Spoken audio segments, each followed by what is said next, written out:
Hey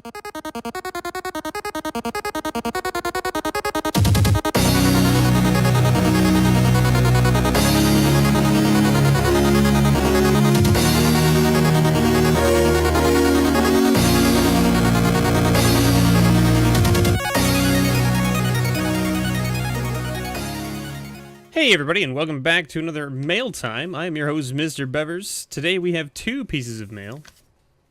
There's one hiding underneath. We've got mail from Stubborn Salmon, and we have some mail, which I believe is from Becca. She sent this off to me. I sent her a package of some legendary creatures that she needed for her legendary creature binder, as well as a couple tokens and things. So she said she would send back a package in response, and I said she didn't have to do that. But here it is. So I don't know what she sent. I have no idea. She said she hoped it got here soon, so here it is. We've opened it up. Now let's see if it's actually... okay. See? I'm glad that I cut it on the end, because there are some oversized things in here. Holy moly. That's big. What is this? Okay. Alright. There doesn't appear to be any sort of letter or note. Look at this, though. In stores, February 2nd, 2007. Planar Chaos promos. Wow, a chroma? Nice. Those are super cool. How long have you had those kicking around? That's super neat. Yeah, I'll definitely, I will definitely be putting those up on the shelf with all of my other stuff. Really what I need to do is I need to get... I guess we'll leave it in the shot for now. It can be here in the shot instead of in the, off to the side. And then you sent me some things here. Is this okay?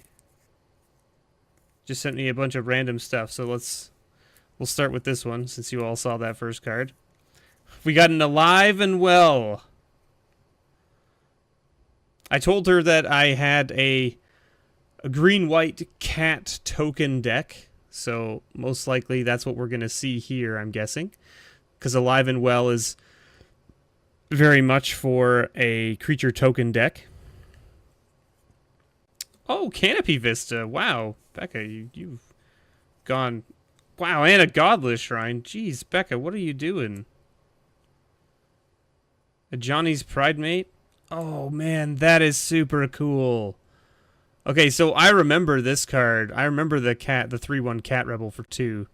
I remember this card being a card that's been around in a bunch of sets. Maybe not necessarily specifically the Blade of Sixth Pride, but I do remember like this type of creature being around a lot. In fact, right now we have Raptor Companion in Ixalan, which is similar. Not a cat, obviously, but, you know. But the full art is super cool, and this is from Future Sight, and I actually didn't get to play it all during Future Sight, so having this is really cool for me. Another one, too, from Future Sight. The Nicodle War Pride. Yeah, so see, she sent me a bunch of cat stuff that would be good for my cat deck. Holy moly! A promo. This looks like a Friday Night Magic promo, I'm assuming, or like maybe it's like an event promo card. The things that they're no longer doing, right? These good old promo cards that they're no longer doing. Marissy's Twin Claws, a 2/4 double striker for 4. Wow, that's super cool. Thank you very much, Becca. You didn't have to send any of this stuff. The Falconwrath Marauders, very cool card from Innistrad. 2/2 Flying Haste for 5, right? But Flying and Haste, and then whenever it deals combat damage to a player, put 2 1/1 counters on it. So you play it for 5 and swing in when they don't have a blocker, most likely, and they're probably tapped out, so they don't have an answer. It now becomes a 4/4 Flying Haster. Now, I mean, obviously, the 4/4 doesn't hit them, like, they're not. It's not a 4/4 until after it's already done 2 damage to them instead of 4, but still. Brothers Yamazaki from Champions of Kamigawa. Good old Bushido. Bushido was a cool thing. Ah, and then the second brothers. So here you go. So this is the legendary. So she sent me back some legendary creatures. That's what this is? Oh, that's a vampire, and this is a legendary. Yeah, so this says, if there are exactly 2 permanents named Brother Yamazaki in play, the legend rule does not apply to them. Each other creature named Brothers Yamazaki gets +2/+2 and haste. So you can have both of these guys on the table, and even though they're named the same, the legend rule doesn't apply. Now, something interesting, because of the name, the legend rule would still apply to them, but I guess like the new Planeswalker rule is shifting around the weird legendary. It's specifically only for Planeswalkers right now, but like, who knows what Wizards will do. A Bloodfire Colossus, cool card from Apocalypse, 6/6, and sacrifice it to deal 6 damage. Increasing Savagery. This was a card that I remember being big back in the original Innistrad Dark Ascension block. Because it was 4 mana, put 5 1/1 counters on target creature. If Increasing Savagery was cast from your graveyard, put 10 instead. Which is pretty intense. Another legendary creature. This is the original Wizards flip cards. So what this is a card that's like, it starts out on this side, you pay the cost, and then once this triggers, so for instance here it says put a 1/1 green snake creature token into play. If you control 10 or more creatures, flip it. And so you flip it this way, right? And you sacrifice a creature, target creature gets +3/+3 until end of turn. It becomes a 3/3. It's such an interesting way to handle the flip stuff.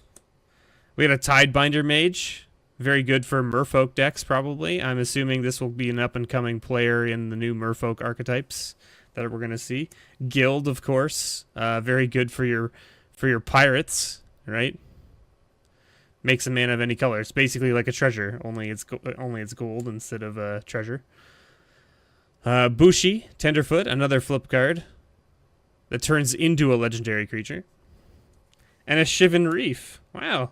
Becca, you went out of your way. You sent way too much stuff. I really appreciate it. Holy moly, so many things. Thank you so much, Becca.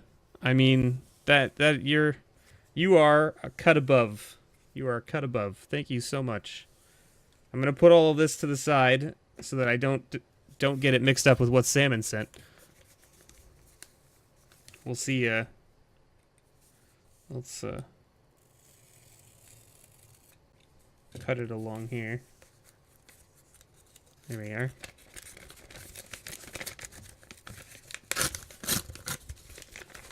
Open it up this way. Now, Salmon's letter, wherever it is, here it is. His stuff. There was actually, you guys can see it, I don't know if you can see it, but there was actually a hole in the envelope when it got to me. This must have got caught in the machine or something. Oh, you can see even here on the paper. See it? There it is. This got cut. So hopefully the card, whatever you sent inside here, isn't damaged in any way. Alright. Just a piece of paper to make it look like regular letter mail, I guess, is the idea. A hard sleeve token there. And this, I believe, was what Salmon said I won from the patron stuff. I don't know if I actually won anything, but... Oh, it's an Aili, Eternal Pilgrim. Slightly off-center. Bigger border at the top. She's an interesting one for Commander. Oh, and a Jorian. Another one that's good. I actually am running this in EDH deck right now. Not as the Commander, but it is in my EDH deck that I'm currently building. So there you go. Thank you so much, Salmon. You didn't have to send any of that stuff my way. I know that we talked about it, and you said you would send stuff only when, you know, it's been a couple months. So you didn't have to send any of that stuff. I really appreciate it. Thank you guys so much for watching. This has been Mail Time with Mr. Bevers. And as always, may your pulls ever be better.